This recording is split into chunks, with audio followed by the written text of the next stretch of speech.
Hey everyone, Soundwave84. I'm welcoming you to ScareFormers month. I'm trying to do something different for the month of October this year. Since Halloween is, of course, the 31st, I'm going to take this month to do ScareFormers reviews. And what that is I want to take scary Transformers, monster Transformers, Transformers that you consider to be creepy crawlies, and I'm going to review them if I have it in my collection. So while you're also watch this video, don't forget to click that subscribe button down below if you're not a subscriber, and that bell notification icon to be notified of all my videos. Leave a thumbs up, thumbs down, and a comment while you're at it.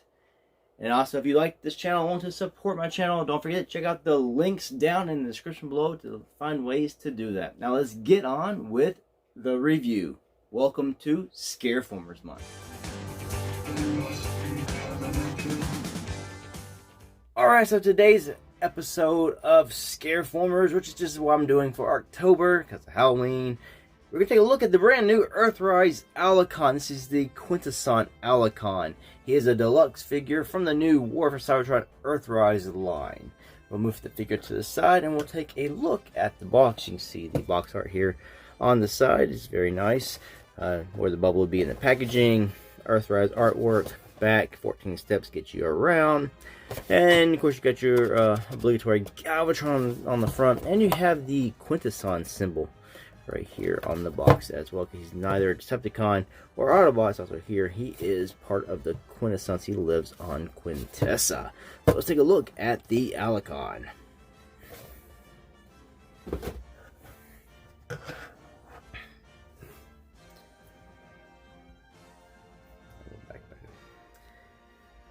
Alright, so when we pull the Alicon out of the box, this is the way he comes.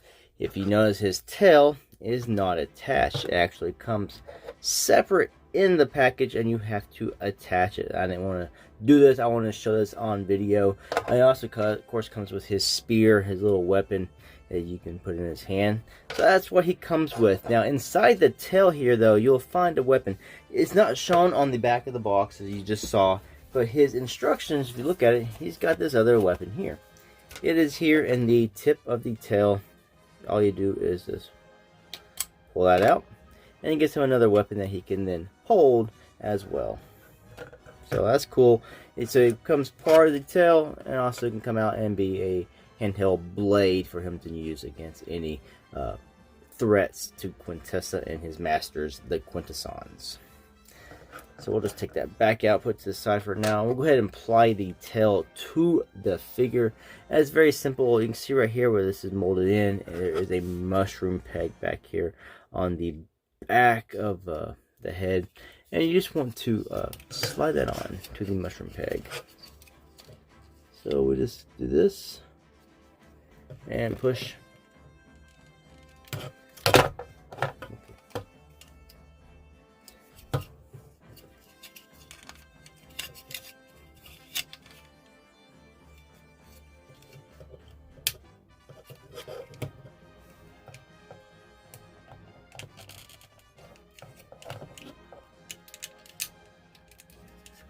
We're just trying to get that on. It's not fully on there yet, so let's keep working at it. There we go. Now it is on the mushroom peg. You want to take it, you want to spin it around, and then collapse the tail onto his back like so. And now he has that on his back. Whoa, weighs on the back a little bit. So there it is on his back. Compresses nice and fine.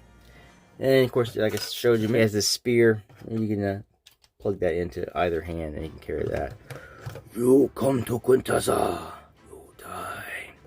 Also, if you tire of him holding his spear, you can always remove the spear, and then you can tab it on his back. Right here on the top, there is a slot, and there are these tabs right here. You can pick either one, and then just tab that on to his backpack, and that will hold his tail. He'll hold his spear on his tail back there, so you don't always have to be holding his hands. And of course, this piece here, if you don't want him to hold his hands, it can always just go right back into the tail. Just tabs right like I showed earlier, and that will hold that piece. So then he can be weaponless in your display. So he's a nice looking figure. We'll take his other blade. And it's finally nice to get some of these obscure or just side characters in the Transformers fiction. Take a look at the actual figure. Sculpting details are plentiful on the figure. He actually looks pretty close to how he did in the movie. I'll put this here with the best shot I can get from the movie. We'll zoom into the figure.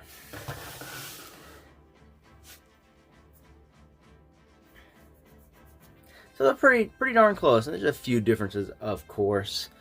But otherwise, the figure is nice, like I said, detailed, sculpted. He's got some little tabs here just being used for transformation. The spikes on his shoulders here are slightly rubbery, as is this on top of his head. Yeah. So just be careful. I didn't realize that at first. I wanted to turn his head this way, and then like, oh, I thought I was going to tear the whole thing off, because I wasn't expecting it to be soft. Also, these here, the little between his forearms and the actual point, that is a soft rubbery plastics. Just be careful you don't start bending it and stressing it. Articulation on this guy, he's got tons. He's got ankle tilts, and he also can kick forwards like this. And he's got his knee bends, thigh swivels, hips out to there. Kick up, this here does move out of the way to kick further, and he can kick back as well. And also he does have a waist swivel. Just lift that up, and you can 360 this guy all the way around. Head does move around. I mean, it's kind of situated inside his chest in a weird way, which is accurate. So, you know, you don't get as much movement as you probably would like, but it's still a whole lot. He can't see anything coming from behind him. Also, make sure his head, it can fall in. Make sure you have this head totally pushed to his back. Otherwise, if you have it out, this can collapse inward. So you want him to have that pushed in.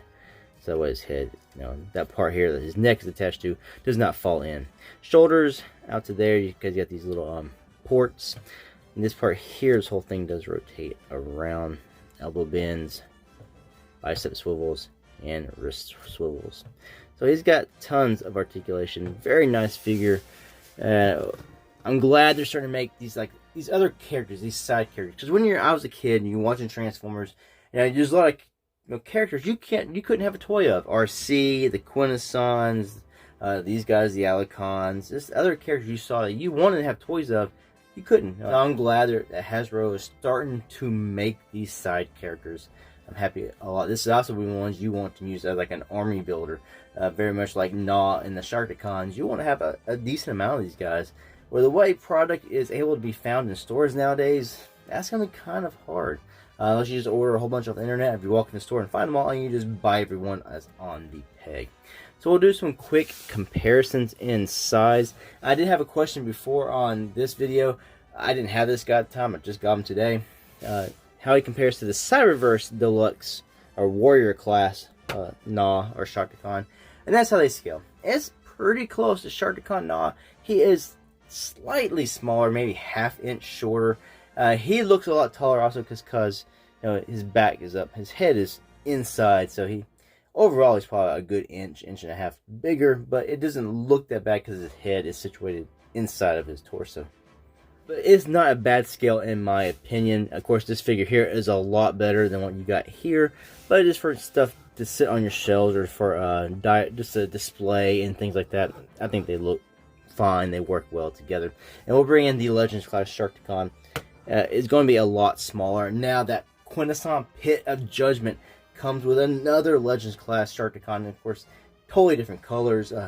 Also, it comes with this guy here, but he's retooled into the, what's his name? To this guy right here, I don't know what he is. He's like a guard, bailiff. You know, he's one of the ones that escorts the prisoners to the pit. I just got this in today as well. So it's the same mold, but they did change it up enough to be a different figure. They changed the head sculpt. You can see when we get this open, you can see more of that. So you can see a little bit more is head sculpt. The shoulders are different, and he's got a big axe there in the back. Otherwise, the rest of the mold is pretty much the exact same. The chest is actually different too, though. Right here, the torso, he's got a more rounded look there. But otherwise, they reuse a lot of parts, which is fine by me. It's a small cameo character. He's barely in the movie, so I'm not complaining. Also, depending on which hot rod you got, this is the one that came with the leader class, Power of the Prime, Optimus Prime, and that is the Titan Returns back there. And this is the Takara Legends Cup, which is their version of the Titans Returns Cup. This is the scale you get there, because Cup and Hot Rod are the ones that first meet the Alicons and do the universal greeting. In the movie, they did seem to be taller than the Alicon, so I think the scale works right here. Now, I don't have a Quintesson to compare him with. I do have one in the Pit of Judgment, but I'm still debating if I should open that or not. It looks so good in the box, I feel like it'd be a crime to actually disturb the figures inside. So I don't have a Quintesson at the moment to compare to this guy. I still don't have the regular Voyager class, but I think it all works. The Quintesson is, of course, bigger than that, as it is a Voyager class. I would say the plastic quality in this guy is fine. Does have a lot of little hollow bits inside him that I know that bothers some people, like around the knees on both sides. That is hollow there. Lots in the arms, both sets. I mean, I don't know why they couldn't just not do that, but it's not a deal breaker by any means, because I'm just happy to have one of these guys, and it's still got lots of articulation. So I think that's a trade-off to get the articulation out of these guys that we do get. I think it's a trade-off to have some little negative hollow points on the figures. So let's get to transforming the Alicon. Alright, so first thing you're going to do are remove his weapons. Take the piece, the blade out, take the spear out. Then you want to take them here. There are, you build them at the elbows. There are these little slots here, these tabs here. You just want to line those up, and you want to just tab in his arms. Do the same on both sides. You kind of have to move his shoulders down some just to get that to line up exactly. There we go. You want to take them at the wrist here, the hands, and you want to just fold them down like this.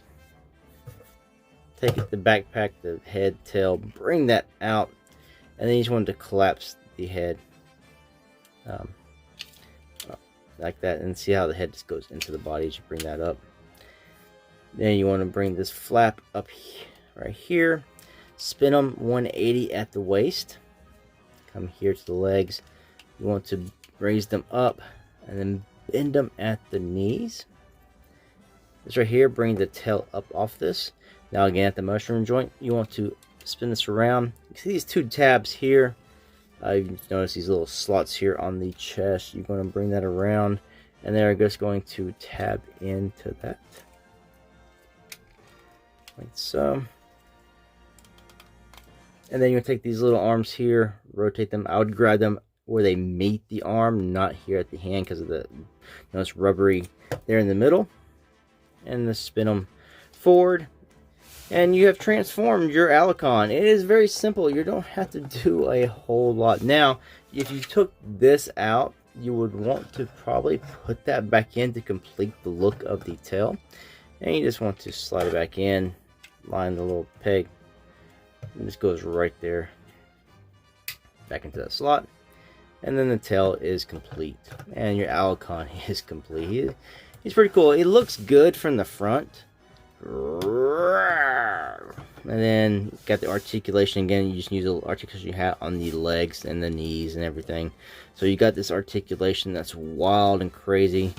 And then you got these hands here. They're articulated at the shoulder joints. And you can still take the spear, and it will still go into these hands here as well. So you still get lots of movement and stuff out of this guy. He's a cool figure. There you go. Now he's eating the Micromaster. Chomp, chomp, chomp. Take it out. So overall, thoughts on this? No, I keep him in this mode. I probably won't keep the spear in his hand. It looks good all the way around. I mean, it's kind of cheap, I guess you could say, in this mode, because it's just the robot mode turned around and the other head thrown over it. But it's endearing. I like it. It's crazy, and it is definitely very, very accurate. Now the paint on this guy is well applied here at the eyes. The blue, purple right here is all done nicely. His teeth are painted this sort of off-white, yellowish, beige color. Some of that could maybe done a bit better back there in the back teeth, but hey, that's a hard spot to reach. Maybe they could done some on the inside, so it'd been yellow all the way around this, dirty white color. Otherwise, it's not bad. That's about the only paint there. I think everything else is pretty much This is painted silver right here. That paint is applied well.